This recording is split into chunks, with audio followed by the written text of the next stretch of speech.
Bonjour, j'ose espérer que ta nuit fut bonne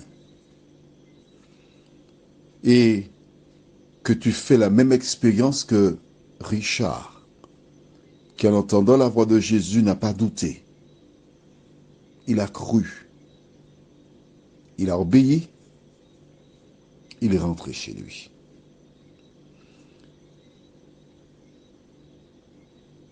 Jésus fit un miracle dans sa vie, tandis que d'autres qui étaient là juste pour critiquer, condamner, espionner, il a été dans l'impossibilité de faire quoi que ce soit pour eux. J'ose espérer que tu seras une ou un Richard. Aujourd'hui, nous lirons ailleurs, dans l'Évangile selon Saint Jean, chapitre 8, les versets 12 à 16. Mais juste avant d'ouvrir le Saint-Livre, ouvrons nos cœurs afin que le Saint-Esprit nous visite. Prions. Notre Seigneur et notre Dieu, nous revenons vers toi en cet instant, heureux de savoir, une fois de plus, que Jésus sauve aujourd'hui. Merci pour la parole. Merci de nous diriger, de nous conduire dans toute la vérité. Et que le Saint-Esprit scelle ces paroles dans nos cœurs, nous t'en prions. Au nom de Jésus et pour ta gloire éternelle. Amen. Lisons dans Jean chapitre 8, versets 12 à 16. Jésus leur parla de nouveau en disant, « Je suis la lumière du monde. Celui qui me suit ne marchera pas dans les ténèbres, mais il aura la lumière de la vie. » Là-dessus, les pharisiens lui dirent, « Tu rends témoignage de toi-même. Ton témoignage n'est pas vrai. » Jésus leur répondit, « Quoique je rende témoignage de moi-même, mon témoignage est vrai, car je sais d'où je suis venu et où je vais. Mais vous ne savez d'où je viens ni où je vais. Vous jugez selon la chair. Moi, je ne juge personne. Et si je juge, mon jugement est vrai, car je ne suis pas seul, mais le Père qui m'a envoyé est avec moi. » Ouais, magnifique. Tu vois, tu découvres des choses, hein? Pas vrai? Mais si. La lecture de la Bible est une richesse. Depuis que tu étudies, que tu écoutes les audios, tu fais de magnifiques découvertes. Le dernier verset, le verset 16.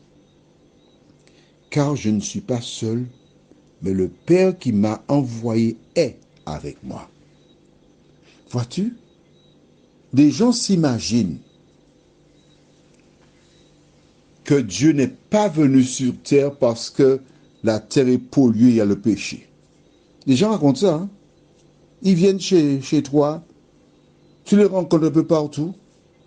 Non, non, non, Dieu n'est pas venu sur terre. Que dit la Bible?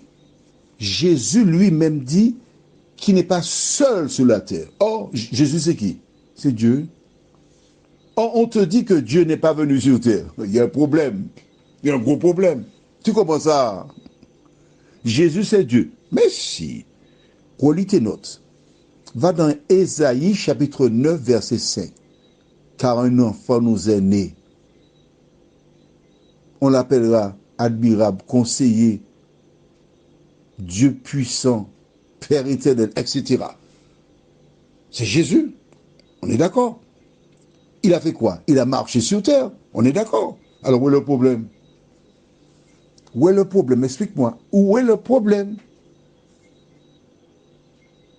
Mais Jésus va enfoncer le clou en te disant ce matin que celui qu'on appelle le Père était avec lui sur la terre. Mais je te dis plus.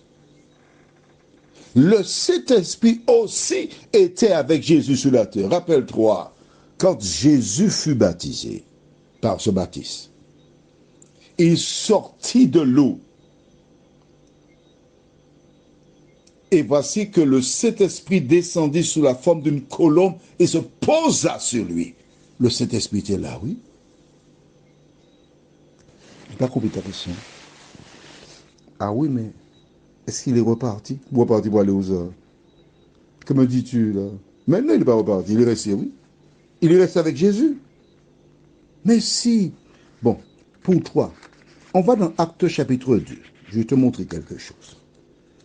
Tu cherches Actes chapitre 2. Tu as trouvé? C'est pourquoi je te dis d'avoir ton cahier de 300 pages pour prendre des notes. Tu es au cours, tu es à l'université. C'est pour la première fois pour certains qu'ils ont l'occasion de faire des études universitaires, universelles. Tu as trouvé? Actes chapitre 2, nous lirons versets 37 et 38. Note ça sur ton cahier. Après avoir entendu ce discours, ils eurent le cœur vivement touché, et ils dirent à Pierre et aux autres apôtres, « Hommes frères, que ferons-nous » Pierre leur dit, « Repentez-vous, et que chacun de vous soit baptisé au nom de Jésus-Christ, à cause du pardon de vos péchés, et vous recevrez le don du Saint-Esprit. » Les hommes obtiennent le Saint-Esprit après leur baptême. Note bien avec moi, hein.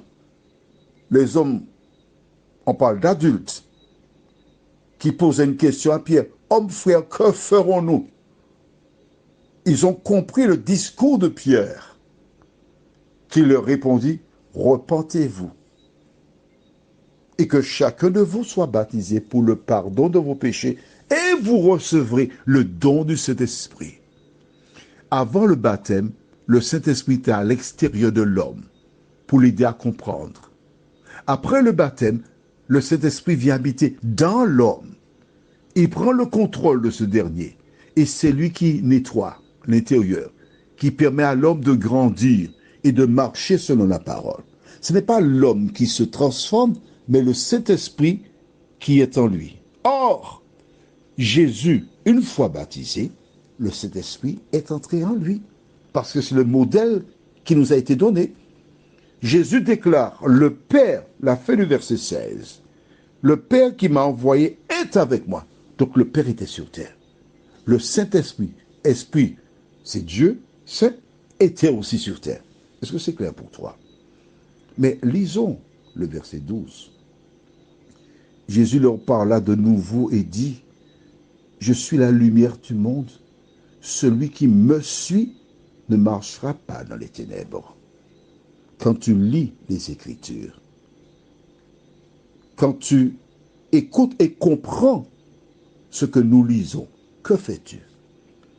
Suis-tu Jésus ou restes-tu sur ta position?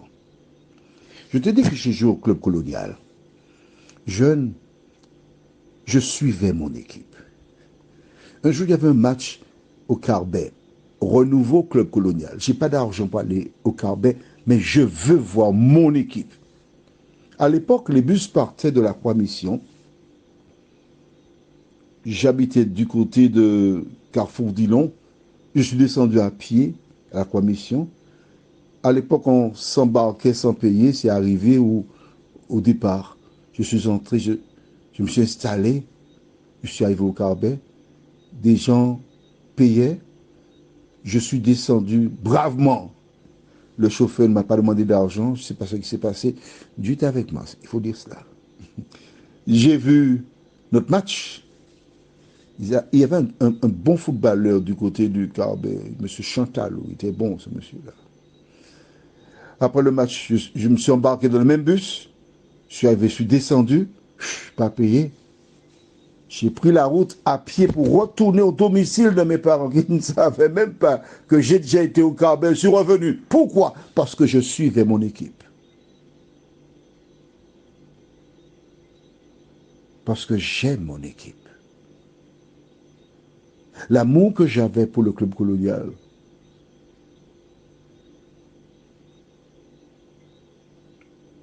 m'a appris à aimer Jésus de Nazareth et à le suivre. Et toi, aimes-tu Jésus? Prions. Notre Seigneur et notre Dieu. Beaucoup de personnes suivent des équipes de football, des cyclistes,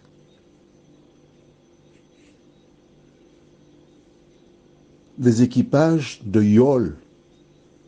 Et la liste est longue, Seigneur. Mais s'il y a bien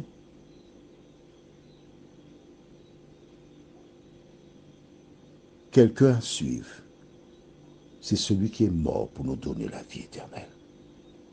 Seigneur, beaucoup de personnes, associations, ont la première place dans nos vies. Mais nous te demandons de nous aider par le Saint-Esprit à remettre notre échelle de valeur dans le bon sens. Aide-nous à te suivre, Seigneur. Nous t'en prions au nom de Jésus pour ta gloire éternelle. Amen. Je te souhaite une bonne journée sous le regard de Dieu.